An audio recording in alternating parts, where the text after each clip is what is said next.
সিগারেটটা এখনো ছাড়তে পারলে না?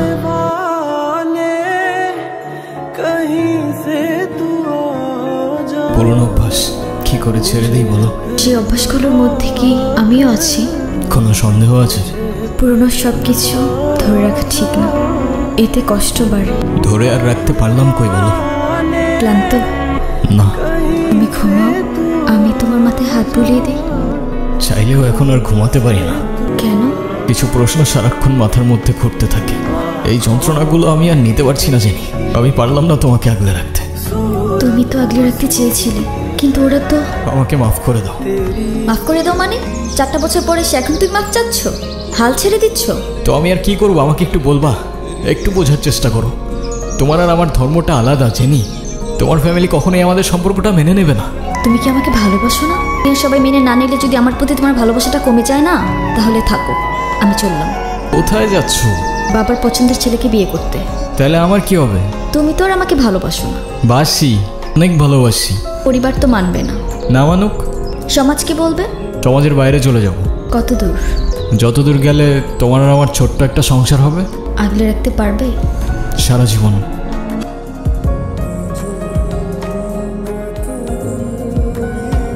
কি নাম তোমার? আঙ্কেল আরিয়ান, আরিয়ান শেখ। তুমি মুসলিম? জি আঙ্কেল। ও কি জানে না তুমি খ্রিস্টান? একজন মুসলিমকে বিয়ে করবে তুমি? বাবা, আমি ইসলাম ধর্মে কনভার্ট হব। কি বললে? এখানে ওর কোনো দোষ নেই। ও যাই করছে সেটা শুধুমাত্র আমায় ভালোবেসে। দোষ যদি কারোর থেকে থাকে সেটা আমার। মারতে হয় আমায়, মারুন আপনি। জেনে ওকে বেরিয়ে যেতে বল। প্লিজ আঙ্কেল, একটু বোঝার চেষ্টা করুন। আমি আপনার মেয়েকে কোনোদিন কষ্ট দিব না। আমি কথা দিচ্ছি আপনাকে, আমি আমার সবটা দিয়ে ওকে আগলে রাখবো। I say get out, out! বাবা, আজ পাশা খেলবো রে। তাই নাকি? একলা পায়াছি রে শাম, এহিনি গুরুবন। আসসালামু আলাইকুম। ওয়ালাইকুম সালাম। ওই দিন আর কে কে ছিল তোর সাথে? ভাই আমি কিচ্ছু জানি না ভাই, বিশ্বাস করেন ভাই। Lost chance. কে কে ছিল? ভাই আমি কিচ্ছু জানি না ভাই, আমি সত্যি কইতাছি ভাই। দ্বিতীয় জীবনের স্বাগতম, কিন্তু এবার আর কিছু লুকানোর চেষ্টা করলে তৃতীয় জীবন পাবি না।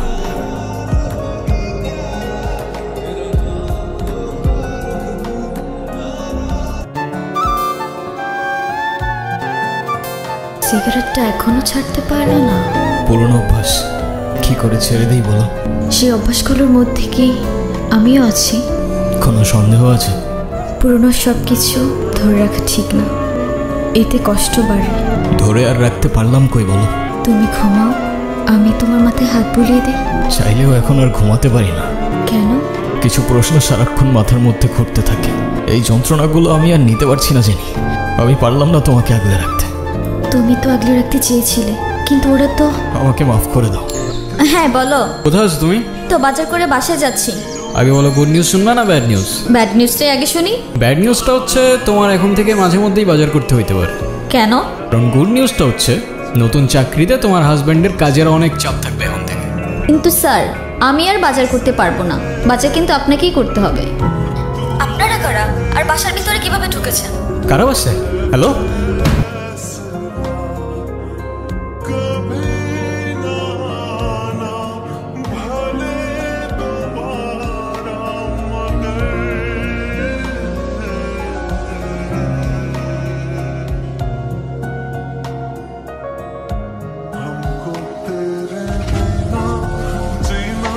জেনি?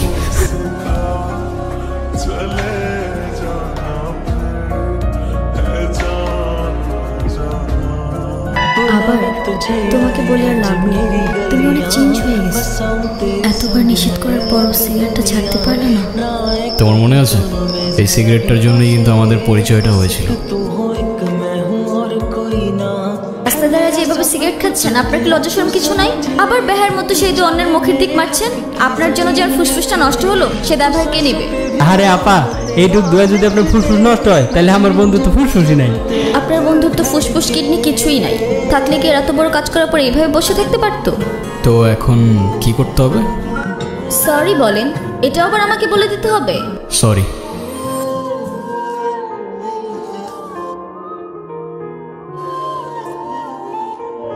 ভাইজান কি ভয় পাইছেন? না না, ভয় পাবো কেন? আর আপনার ভয় পাওয়ার কি হলো? আমি তো আপনারা চিনিই না। আচ্ছা, আপনি কই যাইবেন? চলেন না যাই, আপনারা আগায় দিয়ে আসি।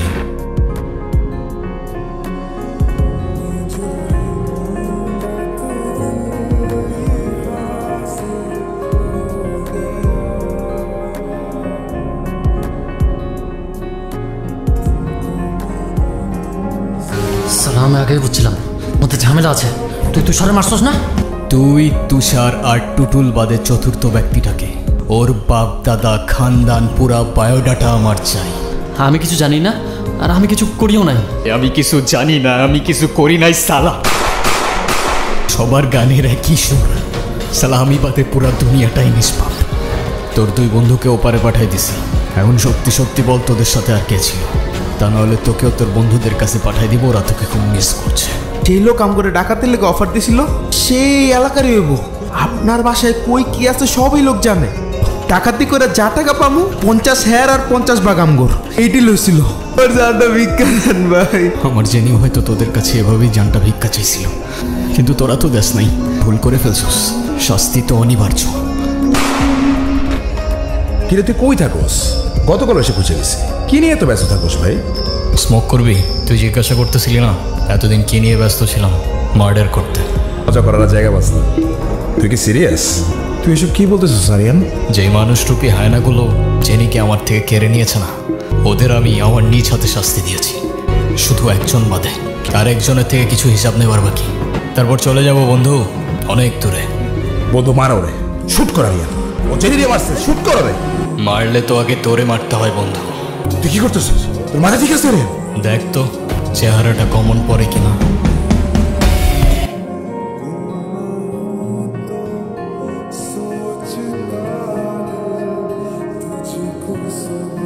ভাই আমি লোকটার নাম জানি না, কিন্তু হলপ করে কইতে পারি আমার সামনে দেখলে ঠিকই চিনি। কেন করলি এটা? বিশ্বাস কর বন্ধু, আমার টাকার অনেক দরকার ছিল, আর আমি খুব ভালো করে জানি তোদের পাশে অনেক গোল্ড ছিল। সব তো পেয়েই গেছিলি না, তাইলে জেনে রে কেন পারলি? আপনারা কারা? বাসার ভিতরে কিভাবে ঢুকেছেন? জনি ভাই, তাহলে এখন কি করবি তুই? আমার মারবি? তাহলে শুট কর।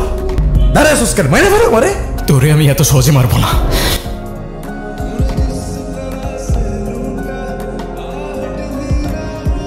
মৃত্যুর আগের যন্ত্রণাটা কেমন লাগে দেখ। প্রাণ ভিক্ষা চাইবি না?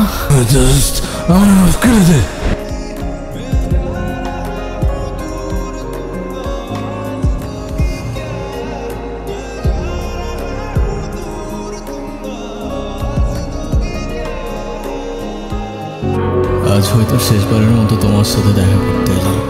ভাবছো শেষবার কেন বলছি? যে হায়নাগুলো তোমাকে আমার থেকে কেড়ে নিয়েছিল তাদের বিচার আমি নিজ হাতে করেছি। কিছুক্ষণের মধ্যেই আমায় নিতে আসবে। অন্যায়ের বিচার করতে গিয়ে যে আমি নিজেও তাদের কাতারে পড়ে গেছি। হয়তো ফাঁসি হবে, তাই বললাম শেষবার। তবে ফাঁসির আগে যদি আমার শেষ ইচ্ছা জানতে চাই, আমি আবার তোমাকেই দেখতে চাইব। তোমায় মিস করি, অনেক মিস করি।